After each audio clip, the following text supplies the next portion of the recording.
और अब बात एक ऐसी वारदात की जिसने सभी को सन कर रख दिया। दिल्ली के साक्षी हत्याकांड के आरोपी साहिल को आज रोहिणी कोर्ट में पेश किया जाएगा।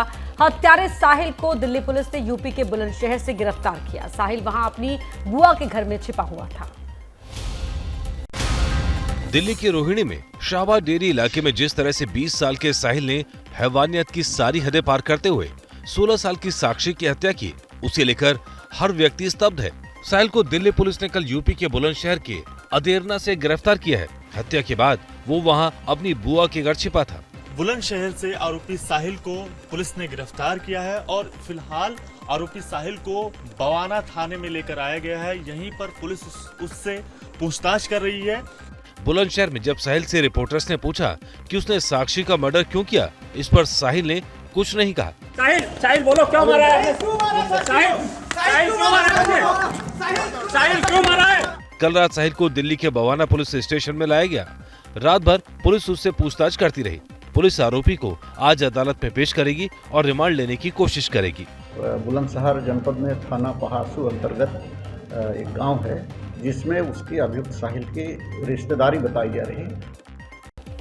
तो इस मामले में देखिए दिल्ली पुलिस लगातार मामले की जांच कर रही है। तो वहीं दिल्ली पुलिस सूत्रों के मुताबिक साहिल की सिर्फ 30 सेकंड की सनक ने साक्षी की जान ले ली। शुरुआती जांच में ये पूरा मामला एक प्रेम त्रिकोण यानी कि लव ट्रायंगल का लग रहा है। जांच को कई एंगल से पुलिस देख रही है।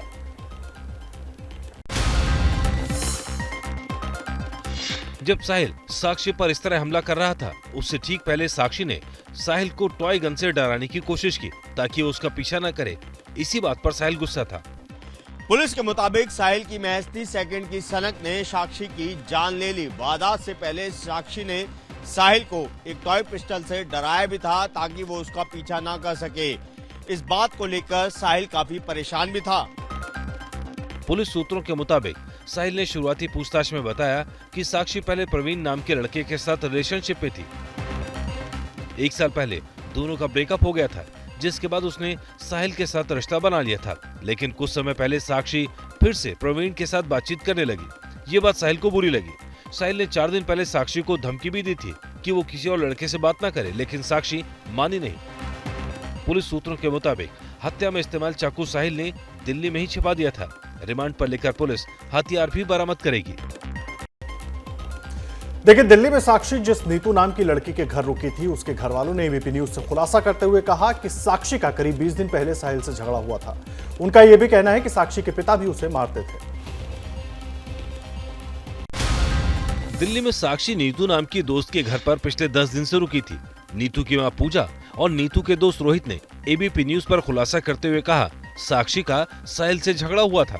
आपने बताया था कभी साक्षी की माँ को बताया था, साक्षी को माँ को बताया था कि अपनी लड़की को अपने पास में हवाले क्यों नहीं करती हो, तो कह रही चाहे मरे चाहे जी, हमसे कोई मतलब नहीं है। फिर इसकी माँ को हमने घर पे बुलवाया था, बकायदा इसकी माँ घर पे आई। उसने ये बोला कि भाई ऐसा है, तुम रख रहे हो तो तुम रख लो, कोई बात नहीं। इसका बाप मारता पीटता है और तुम्हारे पास ये सही रहेगी। तुम्हारे पास माँ को बुलवाया था घर पे, साक्षी की माँ घर पे आई। हाँ, साक्षी की माँ घर पे आई। हाँ जी, आप मौजूद? हाँ, और परमानेंट आती रहती थी। एबीपी न्यूज ने जब शहबाद इलाके में हत्या के चश्मदीदों से पूछताछ की तो उन्होंने बताया साहिल अकेला नहीं था, बल्कि उसके साथ एक पूरा गैंग था। मेन कारण था डर के मारे कोई नहीं बचाया, नहीं तो अगर ऐसी बात होती तो आदमी जाता, लेकिन यहाँ क्या एक को 10 मिलकर मारते हैं। डर का मतलब इसके गैंग के लड़के थे यहाँ पर? हाँ, साथ में थे सब, तो साथ ही में रहता है तो साथ में ही रहेंगे ना, वो कहाँ जाएंगे। साक्षी के मर्डर केस को लेकर राजनीतिक पार्टियों ने भी बयानबाजी शुरू कर दी है। बीजेपी नेता इस केस को लव जिहाद का एंगल दे रहे हैं, जबकि आम आदमी पार्टी खराब कानून व्यवस्था का ठीकरा उपराज्यपाल पर फोड़ रही है। दिल्ली में साक्षी के मर्डर केस को लेकर राजनीतिक पार्टियों में तू-तू मैं-मैं शुरू हो गई है। बीजेपी नेता इसे लव जिहाद बता रहे हैं। अभी तक भी लड़के के परिवार के लोगों ने कोई इसके ऊपर अफसोस जाहिर नहीं किया, या किसी मौलाना ने या इस धर्म के बड़े लोगों ने कोई ऐसा दुख जाहिर नहीं किया कि हम इसको स्ट्रांगली कंडेम करते हैं। बहुत ही ब्रूटल मर्डर है, लेकिन जितनी तेजी में वो पकड़ा गया है, उतनी ही तेजी से ऐसे लोगों को सजा होनी चाहिए। आम आदमी पार्टी और कांग्रेस इस हत्याकांड को लेकर एलजी और केंद्र सरकार पर हमला बोल रही है। अगर आप दिल्ली की महिलाओं को सुरक्षा नहीं दे सकते तो आप एक संवैधानिक पद पे बैठे क्यों हुए हैं? जब आपका काम है लॉ एंड ऑर्डर की व्यवस्था को देखना, ये राजधानी के जो पुलिस कानून और व्यवस्था है, सुरक्षा, वो देश के गृह मंत्री अमित शाह जी के अधीन आती है और उन्हें बचाने के लिए, हर बार उन्हें बचाने के लिए इस तरह के अपराधों को वो इस तरह के सांप्रदायिक रंग देना शुरू करते हैं। बात कर लेते हैं कांग्रेस की कलह की। तो कांग्रेस ने राजस्थान में पार्टी की कलह को सुलझा लिया है। घंटों तक चली बैठक के बाद अशोक गहलोत और सचिन पायलट साथ साथ नजर आए, लेकिन सवाल ये है कि क्या विवाद का पक्का समाधान कांग्रेस को मिल गया है? करीब 4 घंटे तक कांग्रेस के अंदर मंथन चलता रहा। कांग्रेस अध्यक्ष मल्लिकार्जुन खड़गे के घर चली बैठक में राहुल गांधी भी मौजूद थे। बैठक के बाद बागी सचिन पायलट और सीएम अशोक गहलोत साथ नजर आए। फैसला हुआ, दोनों नेता मिलकर विधानसभा चुनाव लड़ेंगे। बैठक में क्या हुआ, ये जानकारी दी कांग्रेस के संगठन महासचिव केसी वेणुगोपाल ने। In this discussion we have decided to fight election unitedly. Both of are in agreement that Congress party has to go together and definitely we will win election in Rajasthan. बैठक के बाद ना तो सचिन पायलट ने कुछ बोला और न ही अशोक गहलोत ने। अभी ये भी साफ नहीं हुआ है दोनों के बीच सुलह किन शर्तों के आधार पर हुई है। अब फैसला चुनाव बाद के नतीजों पर होगा। राजस्थान में इसी साल के आखिर में विधानसभा का चुनाव होना है। कांग्रेस सचिन पायलट की बगावत से परेशान थी, लेकिन अब कर्नाटक की तर्ज पर आपसी मनमुटाव को चुनाव बाद तक टालने का फैसला लिया गया है। तो वहीं कांग्रेस ने दिल कड़ा करते हुए अध्यादेश मसले पर आम आदमी पार्टी का समर्थन करने का फैसला कर लिया है। दिल्ली और पंजाब को छोड़कर कांग्रेस ने 2024 पर निशाना साधा है। दिल्ली सरकार के अधिकार कम करने के अध्यादेश के खिलाफ अब केजरीवाल को मिलेगा कांग्रेस का साथ। दिल्ली में कांग्रेस अध्यक्ष मल्लिकार्जुन खड़गे ने राहुल गांधी के साथ बैठक के बाद यह बड़ा फैसला लिया। अब अध्यादेश पर आपका समर्थन करेगी कांग्रेस, साथ ही आपके साथ चुनाव में गठबंधन पर भी विचार किया जाएगा। दरअसल दिल्ली और पंजाब के कांग्रेस नेता आम आदमी पार्टी का समर्थन करने के खिलाफ थे, लेकिन 2024 को देखते हुए कांग्रेस हाईकमान ने फैसला लिया है। दरअसल कांग्रेस अध्यादेश के मुद्दे पर मोदी सरकार के साथ खड़ी नजर नहीं आना चाहती। सूत्रों का कहना है आने वाले दिनों में जहां कांग्रेस अध्यक्ष खड़गे केजरीवाल को मिलने का समय देंगे और अध्यादेश पर केजरीवाल को समर्थन का ऐलान भी कर सकते हैं। इसके अलावा सूत्रों के मुताबिक कांग्रेस ने आम आदमी पार्टी के साथ दिल्ली में गठबंधन का विकल्प भी खुला रखा है। आम आदमी पार्टी अब राष्ट्रीय पार्टी बन चुकी है। ऐसे में कांग्रेस आपको खतरे के रूप में भी देखती है, लेकिन इस वक्त उसके लिए बड़ा खतरा बीजेपी है। इसीलिए कांग्रेस गठबंधन की संभावना पर भी विचार कर रही है। देखिए 2024 के चुनाव में बीजेपी के खिलाफ विपक्ष को इकट्ठा करने के लिए 12 जून को पटना में बहुत बड़ी बैठक होने वाली है और उसमें करीब 20 पार्टियों के नेता शामिल हो सकते हैं। बिहार के मुख्यमंत्री नीतीश कुमार के बुलावे पर 12 जून को पटना के बापू सभागार में सभी बड़े विपक्षी दलों की बड़ी बैठक होने वाली है। इस बैठक में कांग्रेस, एनसीपी, टीएमसी जैसे 18 से 20 पार्टियों के मुखिया शामिल हो सकते हैं। बैठक में 2024 में होने वाले लोकसभा चुनाव की रणनीति, सीटों के बंटवारे, साझा मैनिफेस्टो समेत कई मुद्दों पर चर्चा होगी। तो 2024 के लोकसभा चुनाव के निहितार्थ विपक्षी दलों की जो बैठक होगी, जिसमें माननीय नीतीश कुमार जी प्रधानमंत्री के उम्मीदवार नहीं बल्कि विपक्ष की आवाज, वॉइस ऑफ अपोजिशन के रूप में वह भूमिका भी निश्चित रूप से रहेगी। ये विपक्षी का मीटिंग नहीं, ये भ्रष्टाचारियों की मीटिंग है और बिहार के जनता को इससे कोई लाभ नहीं है। बिहार के जनता के पैसे का ये दुरुपयोग है। नीतीश कुमार को इस बैठक का आइडिया पश्चिम बंगाल की सीएम ममता बनर्जी ने दिया था, जब वो कोलकाता में ममता से मिलने गए थे। ममता का कहना था कि जेपी आंदोलन की तरह मोदी विरोधी आंदोलन भी पटना से शुरू होना चाहिए। तो कर रहे हैं इस वक्त की बड़ी खबर की ओर। बड़ी खबर जम्मू से आपको बता दें, जहां झज्जर कोटली इलाके में एक भीषण बस हादसा हुआ है। अब तक की मिली जानकारी के मुताबिक अमृतसर से कटरा जा रही एक बस गहरी खाई में गिरी है। इस हादसे में 7 लोगों के मारे जाने की खबर है, जबकि 4 लोग गंभीर रूप से जख्मी हैं। 12 लोगों को मामूली चोटें आई हैं। तस्वीरें आप उस जगह की देख रहे हैं जहां पर यह भीषण बस हादसा हुआ है। अजय बाचलू हमारे सहयोगी फोन लाइन पर जुड़ गए हैं। अजय, लेटेस्ट अपडेट क्या है? देखिए, लगातार जिस जगह पर झज्जर कोटली में ये हादसा हुआ है वहां पर लगातार जो है रेस्क्यू ऑपरेशन चलाया जा रहा है। हालांकि इस बस में बताया जा रहा था करीब 70 से 75 लोग सवार थे, उनको रेस्क्यू कर लिया गया है, जिनमें से करीब 10 लोगों की जो है वो डेथ हुई है और कुछ लोग गंभीर रूप से 2 से 4 लोग जो है वो गंभीर रूप से घायल बताए जा रहे हैं, जिन्हें उपचार के लिए जम्मू के गवर्नमेंट मेडिकल कॉलेज जो है वो भेजा गया है। लेकिन इसी बीच जो है रेस्क्यू ऑपरेशन को तेज किया गया और पूरे इलाके को, क्योंकि ये बस जो है एक पहाड़ पर बने पुल से नीचे गिरी है और वहां पर क्योंकि बस जब गिरी उसके बाद लोग या कोई सामान बिखरा ना हो तो उन्हें ढूंढने के लिए वहां पर लगातार जो आसपास के इलाकों में है वहां पर ऑपरेशन चलाया जा रहा है।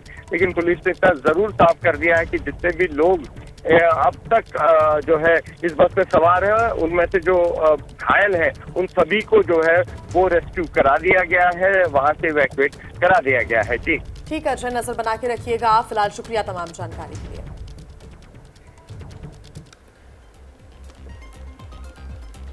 आगे बढ़ते एक और बड़ी खबर जम्मू कश्मीर से आपको बता दें, जहां फिर हुई है टारगेट किलिंग। इस बार आतंकियों ने एक प्रवासी मजदूर को निशाना बनाया है। कश्मीर घाटी में G20 समिट के सफल आयोजन से बौखलाए आतंकियों ने फिर एक निर्दोष पर गोलियां बरसाई हैं। बीती रात अनंतनाग जिले में मेले में काम करने वाले एक युवक पर अंधाधुंध फायरिंग कर दी गई। युवक को फौरन अस्पताल ले जाया गया, लेकिन तब तक काफी देर हो चुकी थी। मृतक की पहचान उधमपुर के रहने वाले दीपू के रूप में हुई है। दीपू जंगलाट मंडी के पास एक प्राइवेट सर्कस मेले में काम करता था। दीपू को तब निशाना बनाया गया जब वो टेंट में सोने जा रहा था। बेहद गरीब परिवार से ताल्लुक रखने वाला दीपू अपने परिवार का एकमात्र कमाने वाला शख्स था।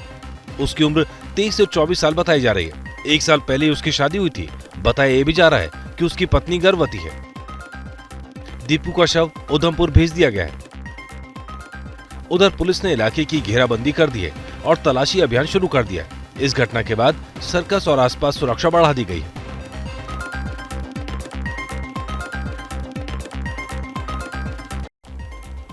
और अब खबर मणिपुर से, जहां पर रविवार की हिंसा के बाद हालात अब भी तनावपूर्ण बने हुए हैं और एक बार फिर लोगों की सुरक्षा के लिए सेना को तैनात करना पड़ा है। ये तस्वीरें राजधानी इम्फाल से लगे उसी सैरो और सुगनु इलाके की हैं, जहां रविवार को बड़े पैमाने पर हिंसा हुई थी। सोमवार को सेना और अर्धसैनिक बलों ने पुलिस प्रशासन की मदद से सैरो से मैतई समुदाय के लगभग 2000 ग्रामीणों को निकाला और उन्हें पंगल ताबी राहत शिविर ले गए। इसी तरह कुकी जनजाति के लगभग 328 ग्रामीणों को सुरक्षित रूप से सुगनु से साजिक तंपक पहुंचाया गया।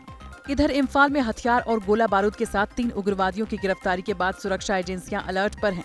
दावा किया जा रहा है कि ये हथियारबंद लोग सुरक्षा बलों पर हमले के इरादे से इम्फाल पूर्व जिले के सिटी कन्वेंशन सेंटर इलाके में घूम रहे थे। इन्हें गाड़ियों की चेकिंग के दौरान पकड़ा गया। रविवार की हिंसा के बाद इम्फाल के आसपास के कई जिलों में कर्फ्यू जारी है। 31 मई तक इंटरनेट भी बैन कर दिया गया है। आपको बता दें कि मणिपुर में बहुसंख्यक मैतई समुदाय को अनुसूचित जनजाति के दर्जे के प्रस्ताव पर 3 मई से हिंसा हो रही है। इस हिंसा में अब तक 80 से भी ज्यादा लोग मारे जा चुके हैं, जबकि 40,000 से ज्यादा लोगों को अपना घर बार छोड़ना पड़ा है। 27 दिन से हिंसा की आग में झुलसते मणिपुर में शांति बहाली की कोशिशें तेज हो गई हैं। देश के गृह मंत्री अमित शाह खुद अमन का पैगाम लेकर इम्फाल पहुंच गए हैं। इम्फाल पहुंचते ही देर रात गृह मंत्री ने मुख्यमंत्री एन बीरेन सिंह, इनके मंत्रिमंडल के सदस्यों और वरिष्ठ अधिकारियों के साथ बैठक कर स्थिति की समीक्षा की। गृह मंत्री आज चुराचांदपुर के लमका भी जा सकते हैं, जहां से हिंसा की शुरुआत हुई थी। सूत्रों के मुताबिक अमित शाह कुकी और मैतई समुदाय के प्रतिनिधियों से भी बात कर आरक्षण विवाद को खत्म करने की कोशिश करेंगे। इससे पहले मणिपुर सरकार ने राज्य में हिंसा को लेकर फेक न्यूज फैलाने वालों पर राजद्रोह का केस दर्ज करने का आदेश दिया है। इधर मणिपुर हिंसा को लेकर दिल्ली से लेकर कोलकाता तक सियासत तेज हो गई है। आज सुबह 10:15 बजे मल्लिकार्जुन खड़गे के नेतृत्व में कांग्रेस के एक प्रतिनिधिमंडल राष्ट्रपति द्रौपदी मुर्मू से मुलाकात करने वाला है। इसकी प्रेस कॉन्फ्रेंस भी बुलाई गई है। कांग्रेस समेत तमाम विपक्षी दलों का आरोप है कि मणिपुर की हिंसा सरकार की नाकामी का नतीजा है। Manipur is totally disturbed and central government and state government machineries have totally failed. So, Amit Shah ji, Honorable Home Minister of country, he should go there earlier. और इस वक्त बड़ी खबर आपको बता दें, बड़ी खबर मिल रही है असम से, जहां के शिवसागर इलाके में भीषण आग लगी है। ये आग शिवसागर मार्केट में कपड़े के गोदाम में लगी है और देखते ही देखते इस आग ने विकराल रूप ले लिया। तस्वीरों को देखकर, ये तस्वीरें आप देख रहे हैं, इससे अंदाजा लगाया जा सकता है कि कितनी आग हो चुकी है। फिलहाल अभी किसी के हताहत होने की खबर नहीं है, ये राहत की बात है। इस आग को बुझाने की कोशिशें लगातार की गई। असम के शिवसागर में ये आग का तांडव देखने को मिला और दूर से ही लपटों को देखा जा सकता है, ऊंची उठती लपटें और धुएं का गुबार। कपड़े का गोदाम बताया जा रहा है शिवसागर इलाके में, जहां पर यह भीषण आग लगी है।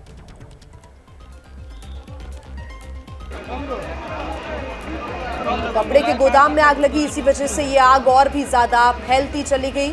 तस्वीरें आप देख रहे हैं और तस्वीरों से अंदाजा आप लगाइए कि कितनी भीषण ये आग लगी होगी। असम के शिवसागर इलाके में ये भीषण आग लगी है। शिवसागर मार्केट में कपड़े के गोदाम में आग लगी। अफरा तफरी का माहौल यहां पर देखने को मिला। फायर फाइटर्स की टीम पहुंची और आग पर काबू पाने की कोशिशें की गई। हालांकि आसपास और भी दुकानें यहां पर देखी जा सकती है।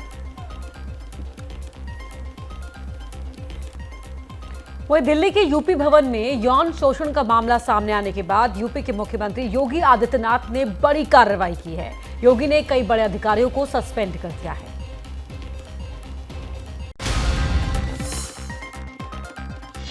यूपी के मुख्यमंत्री योगी आदित्यनाथ ने दिल्ली के यूपी भवन में हुए यौन शोषण मामले में सख्त रुख दिखाया है।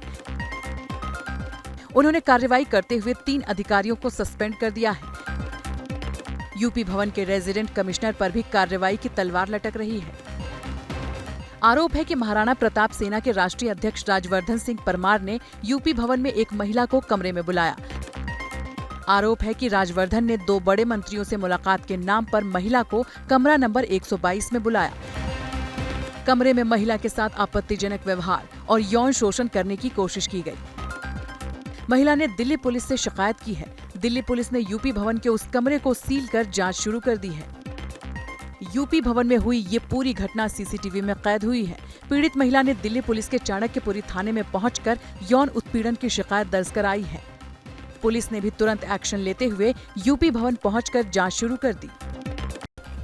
और आइए अब बात कर लेते हैं दिल्ली की, जहां पर जंतर मंतर पर पहलवानों का धरना चल रहा था, जिसे बंद करा दिया गया है। तो वहीं उनके टेंट भी उखाड़ दिए गए हैं। उन्हें दोबारा बैठने की इजाजत भी नहीं मिल रही है। लेकिन इन सब के बीच पहलवानों ने दावा किया है कि आंदोलन जारी रहेगा और नई रणनीति के साथ सब दोबारा शुरू किया जाएगा।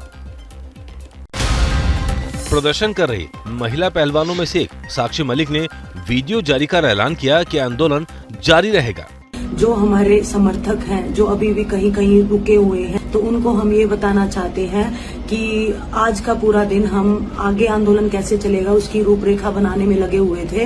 हम पीछे नहीं हटे हैं, आंदोलन जारी रहेगा। दरअसल 28 मई को संसद के बाहर प्रदर्शन करने की कोशिश के बाद पुलिस एक्शन में आई। दिल्ली पुलिस ने प्रदर्शनकारी पहलवानों के खिलाफ सरकारी काम में बाधा डालने और दंगा करने की धाराओं में केस दर्ज किया। साथ ही जंतर मंतर पर मौजूद तंबुओं को हटा दिया। वहीं पहलवानों को कई जगह से साथ भी मिल रहा है। कोल्हापुर के पहलवानों ने कहा है, मेडल जीतने वाले पहलवानों के साथ ऐसा नहीं होना चाहिए था। हमारे देश के सबसे बड़े पहलवान हैं Arjun awardee, Olympian medallist, Padma Shri awardee, जिन्होंने देश का नाम पूरे वर्ल्ड में रोशन किया है। उन पहलवानों के साथ जो पुलिस लोगों ने किया वो गलत है। वहीं किसान संगठनों ने भी बैठक के बाद आगे की रणनीति तय करने का ऐलान किया है। देखिए, मध्य प्रदेश के कई शहरों में ईसाई मिशनरी संस्थाओं पर धर्म परिवर्तन कराने का आरोप लगा है। शहडोल और कटनी में ऐसे कई मामले सामने आने के बाद प्रशासन ने इसके खिलाफ सख्त कार्रवाई की है। मध्य प्रदेश के आदिवासी बहुल जिले शहडोल में एक बार फिर धर्मांतरण का मामला सामने आया है। आरोप है कि यहाँ के डोंगरी टोला गांव के एक मकान में गोंड समाज के ग्रामीणों का धर्मांतरण कराया जा रहा था। जब इसकी जानकारी समाज सेवी सुनैना सिंह को लगी तो उन्होंने धर्मांतरण करा रहे पास्टर का कॉलर पकड़कर पुलिस के हवाले कर दिया। इंद्रपाल सिंह गोंड के घर में एक सभा हो रही थी और उस सभा में लोगों को जो है वो लालच दिया जा रहा था और भय भी दिखाया जा रहा था और उनको धर्मांतरण करने का प्रयास किया जा रहा। मध्य प्रदेश के कटनी में भी धर्मांतरण का मामला सामने आया है। यहाँ के झिंझरी इलाके में 4 नाबालिग बच्चों को जबरन ईसाई धर्म में शामिल करने का आरोप लगा है। आरोप है कि यहाँ पर लंबे समय से SC/ST समुदाय के बच्चों को ईसाई धर्म अपनाने के लिए दबाव डाला जा रहा था। अब इन संस्थाओं के खिलाफ शिकायत दर्ज कराई गई है।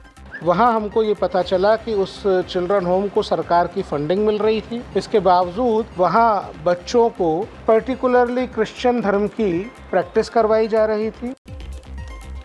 राजस्थान के झुंझुनू में दर्दनाक हादसे की खबर है। यहाँ एक ट्रैक्टर ट्रॉली खाई में गिरने से 8 लोगों की मौत हो गई। लोग घायल भी हुए हैं। सभी श्रद्धालु मनसा माता मंदिर में आयोजित धार्मिक कार्यक्रम से लौट रहे थे।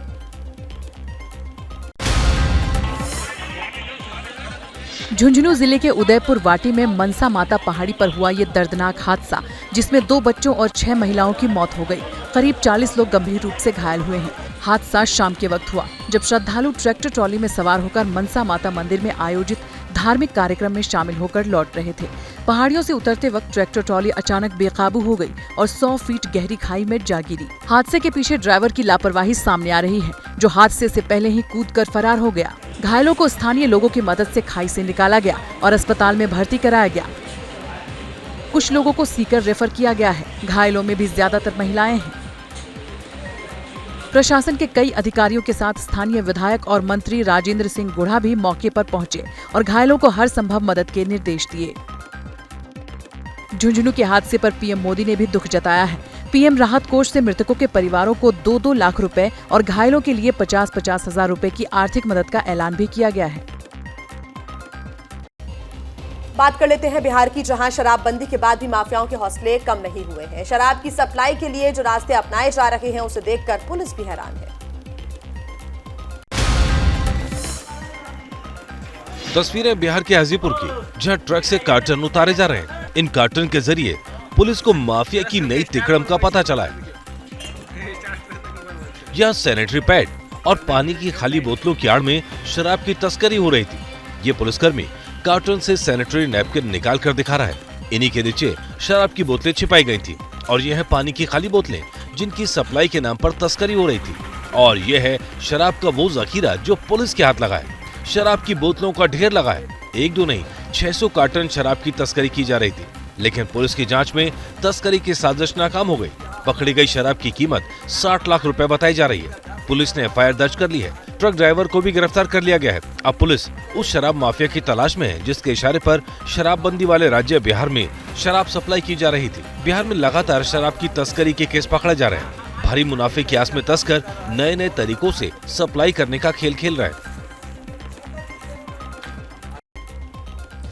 देखिए, राजस्थान के लिए मौसम विभाग की भविष्यवाणी सच साबित हुई है। पश्चिमी विक्षोभ की वजह से राजस्थान के कई हिस्सों में 2 दिन से आंधी तूफान के साथ बारिश हुई, ओले भी गिरे। आपको दिखाते हैं राजस्थान में बिगड़े मौसम क्या-क्या मुसीबत लेकर आया है।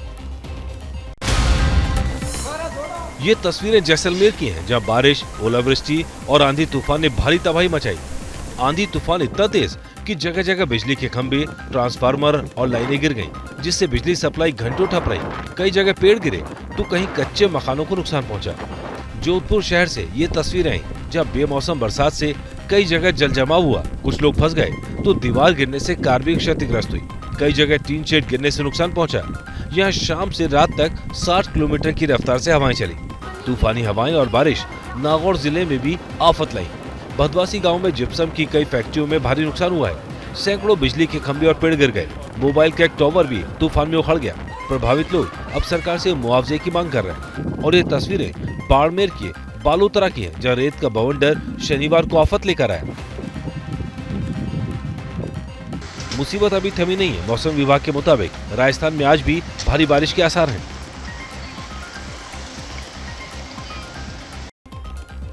तो राजस्थान में किस तरह से मौसम का मिजाज बिगड़ा हुआ रहा, आपने उसकी ओवरऑल रिपोर्ट देखी। अगर बात करें राजस्थान के जोधपुर की, तो यहाँ भी भारी बारिश देखने को मिली, जिसकी वजह से कई इलाकों में पानी इकट्ठा हो गया।